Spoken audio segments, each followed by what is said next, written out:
Bismillahirrahmanirrahim. Assalamualaikum warahmatullahi wabarakatuh. Waalaikumsalam warahmatullahi wabarakatuh. Alhamdulillahil wahidil ahad, al-fardus samad, alladzi lam yalid wa lam yulad wa lam yakul lahu kufuwan ahad. Asyhadu an la ilaha illallah wa asyhadu anna Muhammadan abduhu wa rasuluh. La nabiyya wa la rasula ba'da. Allahumma salli wa sallim wa barik wa an'im ala nabiyyina wa habibina wa maulana Muhammad sallallahu alaihi wasallam wa ala alihi wa sahbihi wa man tabi'ahu bi ihsanin ila yaumiddin, amma ba'du. Bapak Ibu yang dimuliakan Allah Subhanahu wa taala, hari ini kita melanjutkan kembali kajian seperti bagaimana biasanya, yaitu ketika di pekan kemarin kita membahas tentang pentingnya untuk memiliki standar rasa syukur yang tepat, bahwa agar tidak mematikan rasa syukur dalam hati kita, sebaiknya kita itu jangan sering-sering melihat ke atas, melihat kepada orang-orang yang lebih banyak nikmatnya daripada kita, yang mungkin pasangannya lebih mesra, yang mungkin kelihatan pasangannya lebih baik, atau mungkin secara ekonomi mereka lebih baik, atau mungkin hal-hal yang membuat kita itu merasa rendah, membuat kita itu merasa tidak sebegitu baik daripada mereka. Namun kata Rasulullah Shallallahu Alaihi Wasallam, yang paling tepat adalah untuk lebih banyak melihat kepada orang-orang yang kurang daripada kita.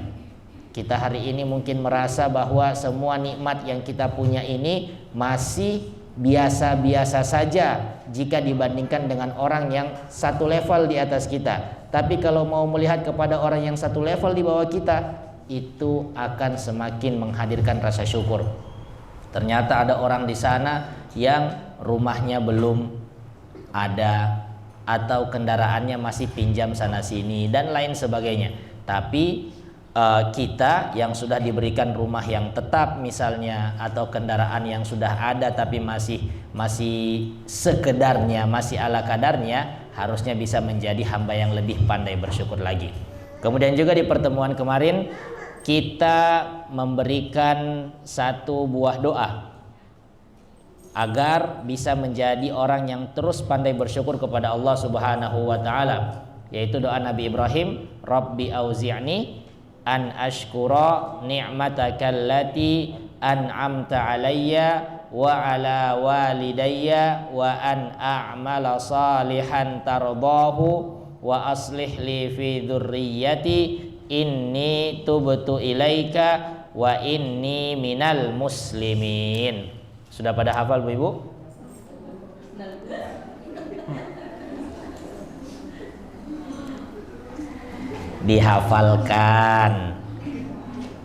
Dihafalkan doanya, kemudian dibaca terus menerus setiap selesai sholat, setiap selesai beraktivitas, setiap ada waktu lowong, agar kita berharap bisa terus mendapatkan bimbingan Allah Subhanahu wa taala. Baik, insya Allah hari ini yang akan kita bahas masih berkaitan dengan syukur dan juga nikmat, sebagaimana tema flyer atau tema info kajian yang kita dapatkan di grup-grup WA ataupun di media sosial dengan judul hari ini, yaitu binasa tanpa dirasa. Binasa tanpa dirasa. Tanpa sadar, tanpa dirasa. Iya. Binasa tanpa sadar. Binasa tanpa sadar. Judul ini kami pribadi mengambilnya dari sebuah ayat di Al-Quran, yaitu di Quran surah Az-Zumar ayat 55. Judul binasa tanpa sadar itu berasal dari Al-Quran Az-Zumar ayat 55, di mana Allah Subhanahu wa taala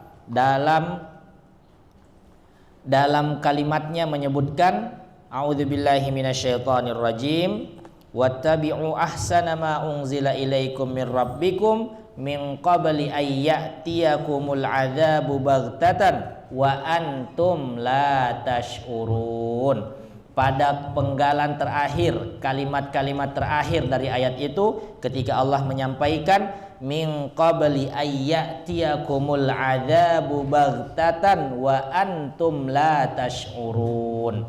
Kata-kata la tash'urun, kamu tidak merasa, kamu tidak menyadarinya saat azab itu datang. Ketika kami mencari kata la tash'urun di dalam Al-Quran, kami menemukan ternyata ada dua ayat yang lain memakai bentuk kalimat yang sama.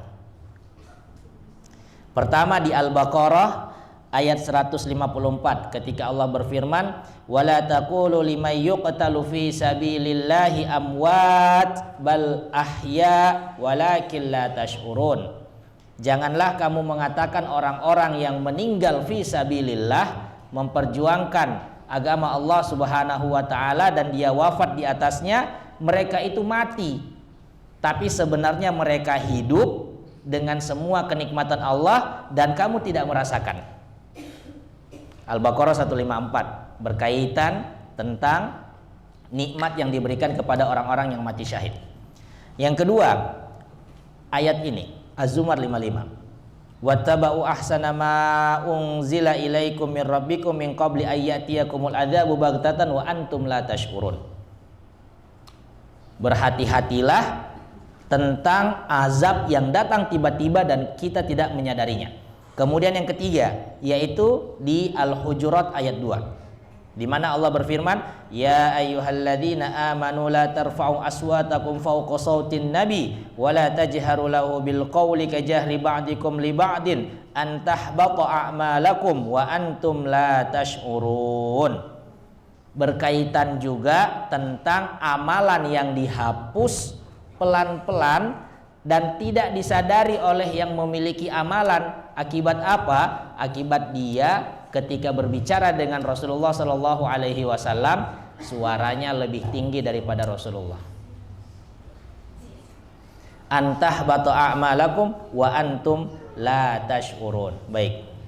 Kata-kata la tash'urun dalam Al-Quran itu disebutkan 3 kali. La tash'urun artinya tanpa sadar.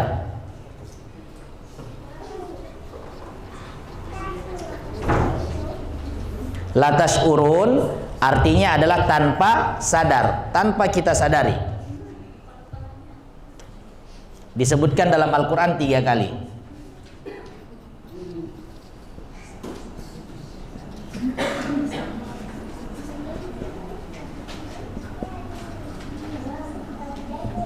Yang pertama yaitu Al-Baqarah 154.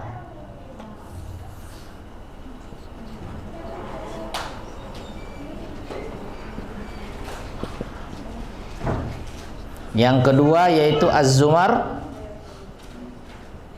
55. Yang ketiga yaitu Al-Hujurat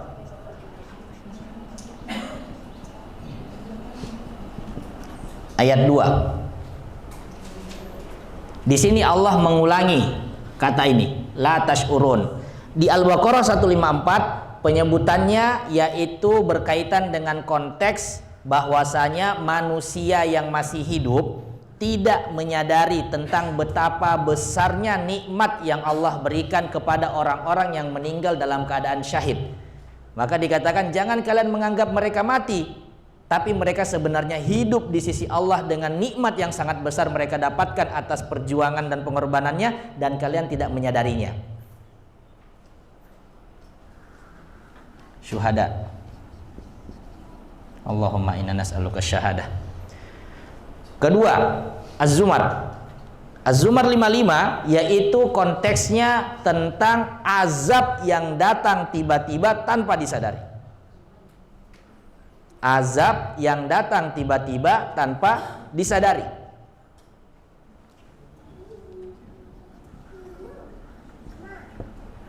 Menariknya, Bapak Ibu, Di Az-Zumar ini, kalau kita mau scroll lebih ke atas atau mau naik sedikit beberapa ayat di atas, itu Allah bercerita, Allah berkisah, Allah menyampaikan tentang kondisi orang yang diberikan sebelumnya dia susah, diuji dengan kesulitan, kemudian setelah itu diberikan nikmat.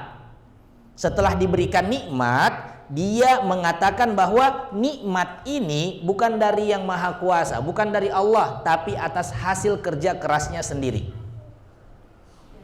Dia lupa siapa yang menitipkan nikmat itu kepadanya. Dia lupa siapa yang dengan mudah membalikkan kehidupannya dari sebelumnya sulit menjadi senang. Dia lupa akan kuasa Allah Subhanahu wa ta'ala dalam kehidupannya.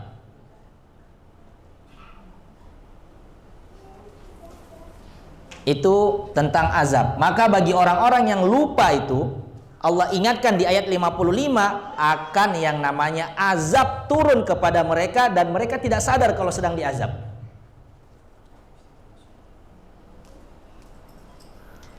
Yang kedua, yang ketiga, Al-Hujurat.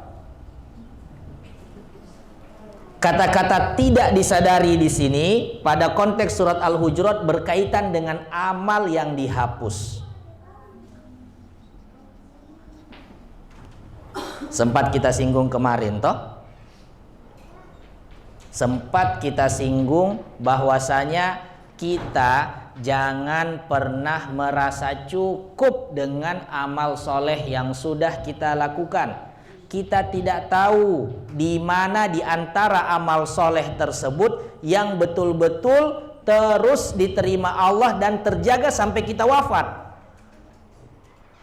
Sebagaimana juga kita tidak tahu di mana di antara amal soleh tersebut di tengah perjalanannya dihapus oleh Allah akibat kesalahan-kesalahan kita. Mungkin karena ujub, mungkin karena ria, mungkin karena melukai hati saudara yang lain, dan amalan-amalan dosa yang membuat saldo pahala kita dikurangi oleh Allah atau dihapuskan oleh Allah Subhanahu wa ta'ala. Dan ini dalilnya. Al-Hujurat ayat 2 itu dalilnya. Allah mengatakan antahbatu a'malukum wa antum la tashkurun. Hilang, hapus, dihapuskan oleh Allah amal-amal tersebut dan kamu tidak merasa. Makanya di Quran surah Al-Kahfi ada bentuk manusia yang Allah jelaskan tentang orang-orang yang kehilangan amalannya dan dia tidak sadar. Di Al-Kahfi Allah mengatakan tentang posisi orang atau kondisi seseorang yang saat di padang mahsyar nanti dia melihat bahwasanya amalannya sudah begitu banyak menggunung. Amal-amal baiknya itu begitu banyak menggunung, dia bersedia mau menerima imbalan atau mau menerima reward dari amalan tersebut, namun Allah langsung mengatakan di hadapan orang itu, kami langsung jadikan amalanmu ini habaan mansura, hilang sebagaimana angin kencang meniup debu-debu, terus langsung hilang begitu. Dihilangkan, diterbangkan oleh Allah Subhanahu wa ta'ala.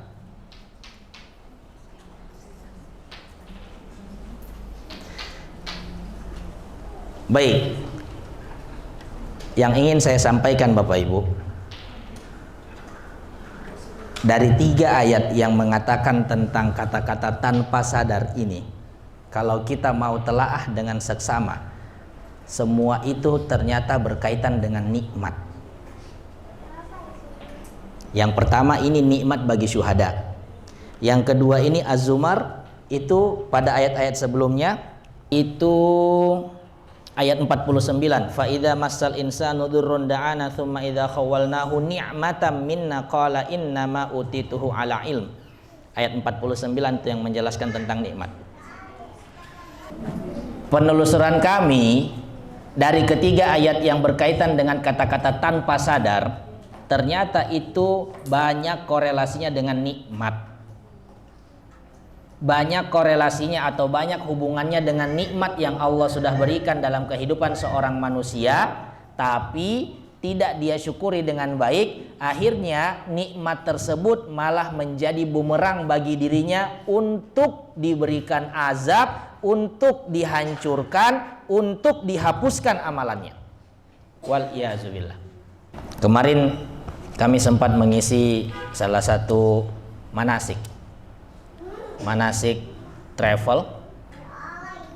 Sebelum mengisi manasik itu, kami tentu membuat susunan materi-materi apa yang bisa disampaikan dalam manasik tersebut, sehingga paling tidak para jamaah umroh itu bisa lebih tertata hatinya sebelum berangkat ke tanah suci. Siapa yang sudah berangkat ke tanah suci? Masya Allah. Coba diangkat tangannya. 1, 2, 3, 4, 5, 6. Baru 6 orang. Dari sekian banyak ini baru 6 orang yang Allah sudah panggil ke tanah suci. Mudah-mudahan tahun depan sudah bertambah. Amin.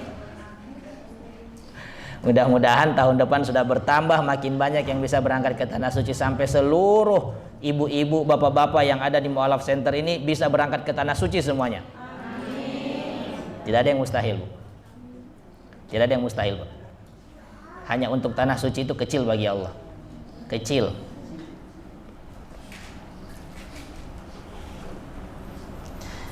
Ada salah satu materi yang membuat kami itu sendiri menjadi banyak merenung dengannya. Khususnya materi tentang bacaan talbiyah. Bagaimana bacaan talbiyah saat kita sedang tawaf keliling Ka'bah? Bacaannya adalah labbaik Allahumma labbaik labbaik la syarika laka labbaik innal hamda wan ni'mata laka wal mulk la syarika lak.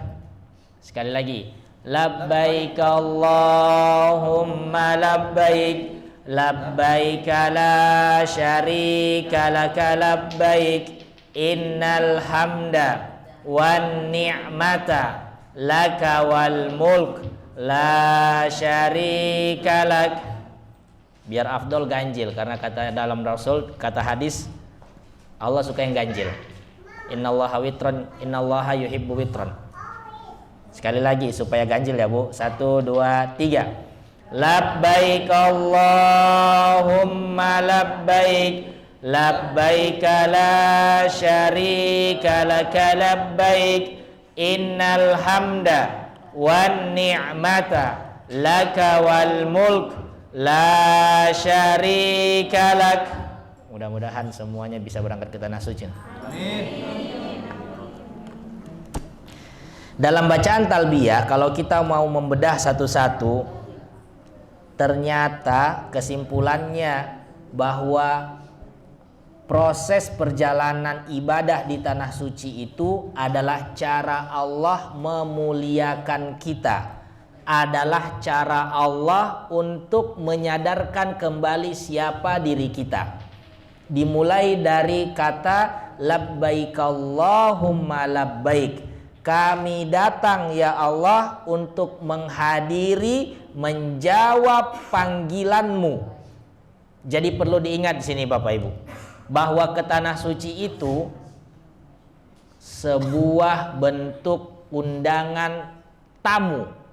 Yang ngundang itu yang punya rumah. Tidak semua orang yang punya uang banyak tergerak hatinya mau ke tanah suci. Tidak semuanya.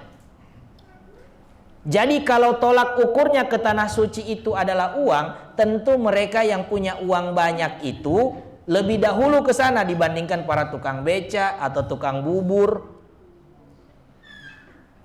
Tapi nyatanya tidak.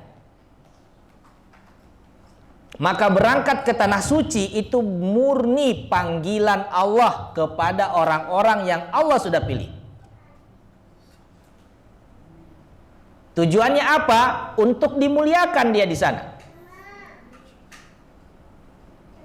Sebagaimana lanjutan daripada talbiyah itu. Innal hamda wan ni'mata laka wal mulk. Tiga hal yang membuat seseorang itu lupa siapa dirinya. 3 hal kalau sudah terlalu lama membelenggu dalam hati seseorang, membuat dia tidak sadar siapa dia sebenarnya. Yang pertama yaitu alhamdu. Innal hamda. Apa alhamda? Pujian. Komiu ini hebat. Komiu ini luar biasa. Komiu ini mantap. Apalagi kita di Palu ini hidup dengan tendenya toh. Maka yang tidak kuat mental kalau terlalu sering di tende sudah terbang.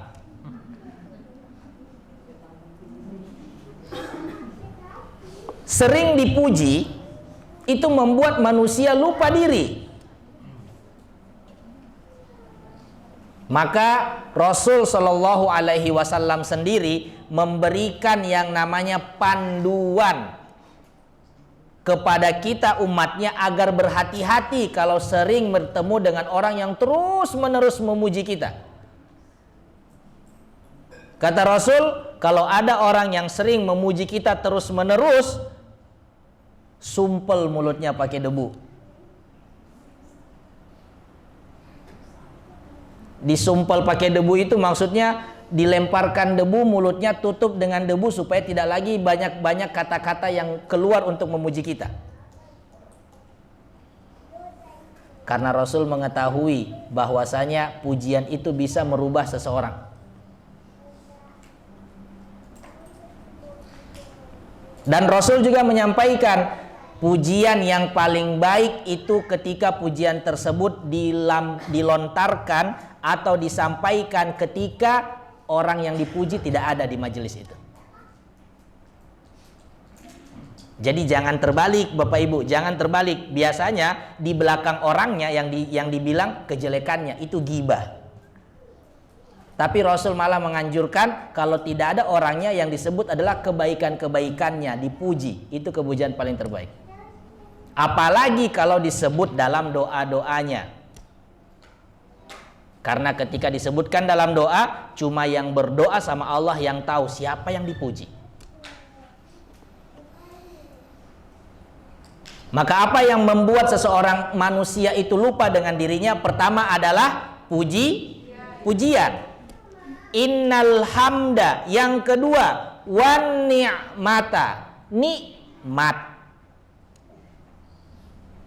Entah itu nikmat harta, entah itu nikmat anak keturunan, entah itu nikmat-nikmat lainnya. Terlalu sering mendapatkan nikmat itu kadang-kadang membuat manusia lupa diri. Lupa siapa dirinya sendiri.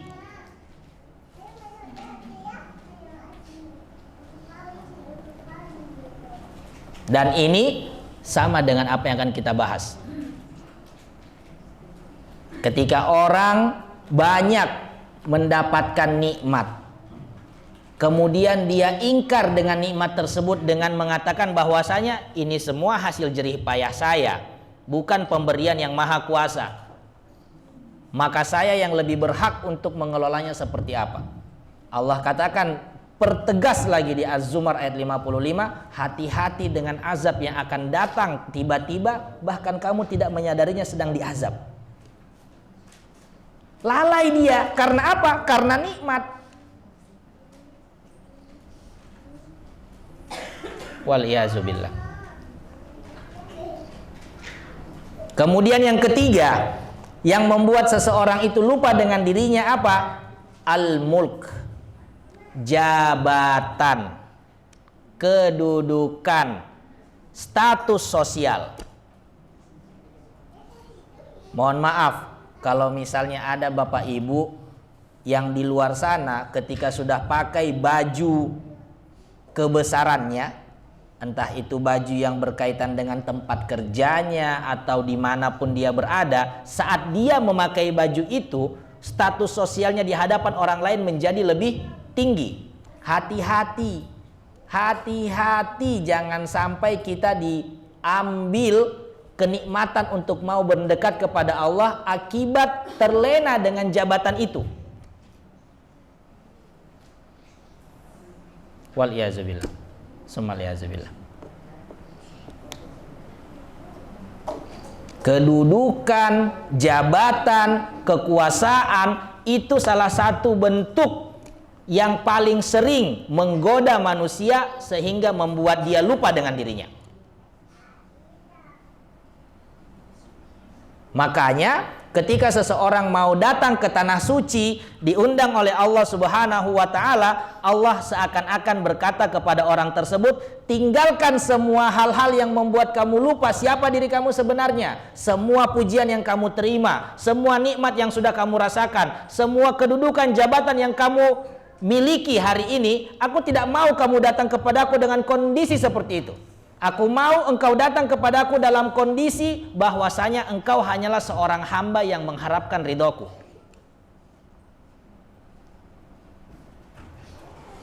Makanya itu orang kalau pergi umroh, khususnya yang laki-laki, disuruh pakai pakaian apa? Kain ihram, 2 helai kain putih, menutup tubuh bagian bawah dengan menutup tubuh bagian atas. Supaya semua bentuk kesombongan yang ada dalam hati lewat pakaian-pakaian yang kita kenakan ataupun menempel di hati kita, itu semua luntur. Kita sadar kita ini datang cuma dengan 2 helai kain putih, seperti kita baru lahir di dunia ini. Dan juga untuk mengingatkan kepada kita bahwasanya kalau mati nanti cuma kain putih ini yang akan menemani kita sampai liang lahat. Bukan jabatan, bukan pujian, bukan juga nikmat-nikmat lainnya.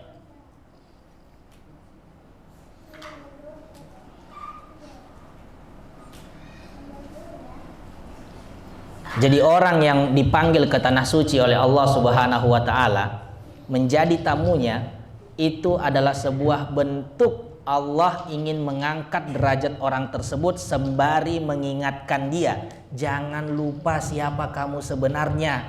Jangan sampai semua hal itu, 3 hal tadi khususnya, membuat kamu lupa diri. Sini, kemari,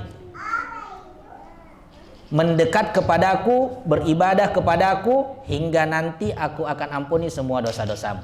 Makanya Rasulullah katakan, orang yang diterima umrohnya itu akan diampuni dosa-dosanya.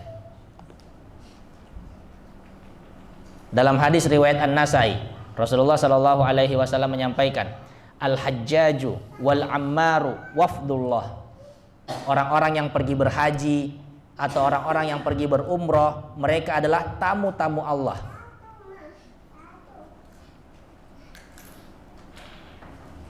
Inda'auhum, kalau mereka mau berdoa kepada Allah, ajabahum, Allah akan ijabah doa-doanya. Wa inistaghfaruhu ghafaralahum, dan jika mereka mau beristighfar minta ampun sama Allah, Allah ampuni. Di hadis yang lain Rasulullah mengatakan, al-umratu ilal umrati kafaratun lima bainahuma. Orang sudah pernah pergi umroh sekali, kemudian umrohnya diterima, kemudian dalam kesempatan yang lain Allah panggil lagi menjadi tamunya di umroh yang selanjutnya. Ibu, antara waktu umroh pertama sampai umroh kedua yang semuanya diterima Allah, itu adalah kafarah dari Allah untuk kita. Itu adalah masa-masa pengampunan.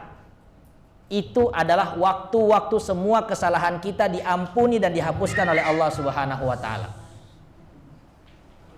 Makanya sering kita lihat orang yang sudah sekali umroh rasanya pengen terus menerus. Karena dia sudah merasakan bagaimana nikmatnya itu menjadi orang-orang yang terlahir kembali seperti baru dilahirkan oleh ibunya.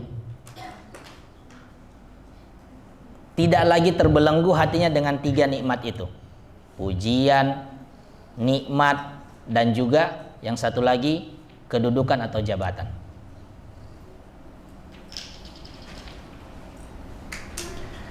Bapak Ibu yang dimuliakan Allah Subhanahu wa taala, maka kita kembali kepada konteks kajian utama kita. Soalnya ini kan bukan kajian manasik haji atau umroh toh. Jadi jangan terlalu lebih-lebih bahas umrohnya. Kita lanjut kembali kepada kajian ini.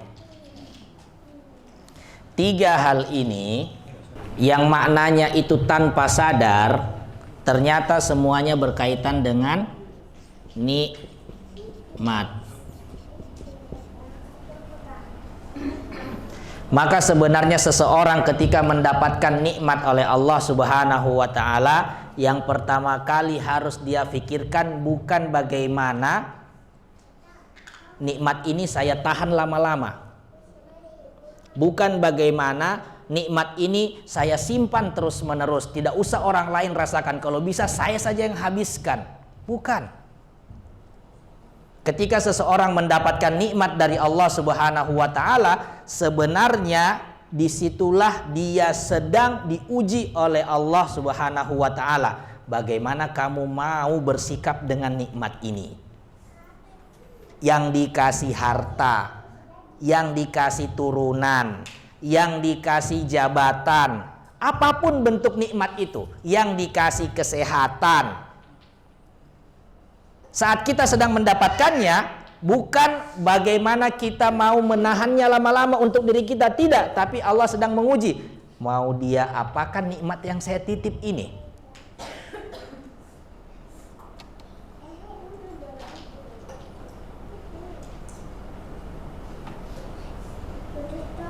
Ada sebuah hadis yang menyebutkan tentang salah satu cara terbaik untuk memanfaatkan nikmat yang Allah titipkan kepada kita.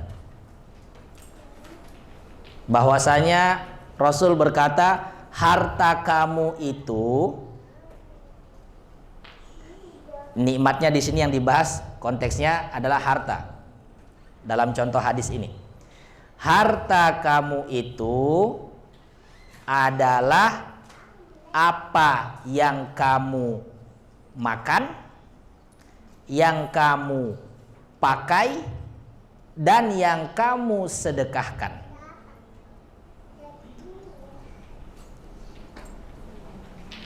Itu rezeki jatah kita. Sisanya harus dikembalikan kepada Allah.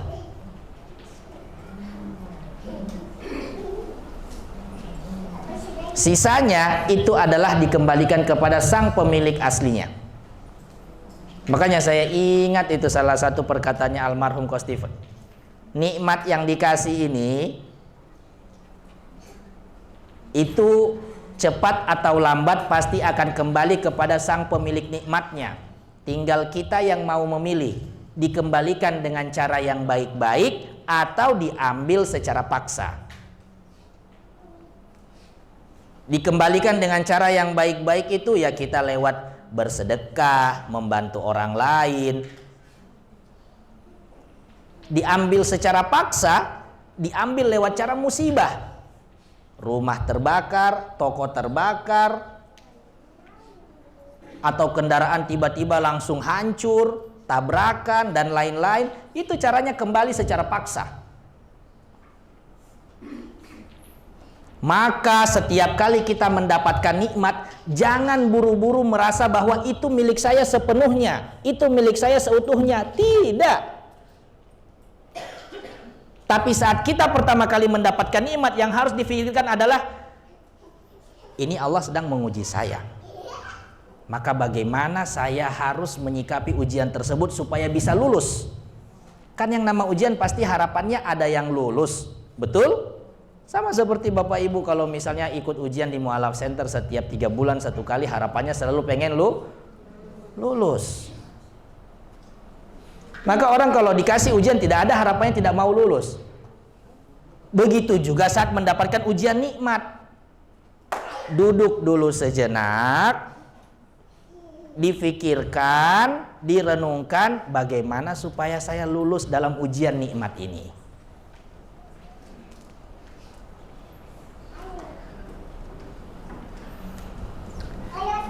Karena kalau kita tidak berhasil lulus, khawatirnya Allah buat kita dikasih hukuman Masih untung kalau dikasih hukuman itu langsung kita rasakan jebret, aduh sakit. Tapi kalau hukumannya tidak disadari, ini yang bahaya. Ini yang lebih berbahaya kalau tidak disadari hukuman itu. Semakin banyak nikmatnya, tapi kok rasanya semakin jauh dari masjid. Semakin banyak nikmatnya, tapi kok rasa-rasanya semakin jauh dari mengaji, membaca Al-Quran. Biasa dikenal dengan sebutan istidraj. Masya Allah. Saya senang lihat ada sebagian ibu-ibu yang sudah tahu, oh istidraj itu Ustaz. Masya Allah. Luar biasa. Artinya level kajian binaan Mu'alaf Center ini sudah semakin hari semakin up. Masya Allah. Jadi Bapak Ibu yang berbahagia dan dimuliakan oleh Allah Subhanahu wa Ta'ala, ingat bahwasanya setiap kali kita mendapatkan nikmat dari Allah Subhanahu wa Ta'ala, di situ sebenarnya kita sedang diuji juga. Sepaket itu nikmat dan ujian sepaket. Mau diapakan nikmat ini? Apakah mau kita manfaatkan untuk sebuah hal yang membuat kita terus bahagia sampai meninggal nanti, atau hanya dimanfaatkan untuk hal yang membuat kita bahagia sesaat? Maka pilihannya ada pada diri kita sendiri.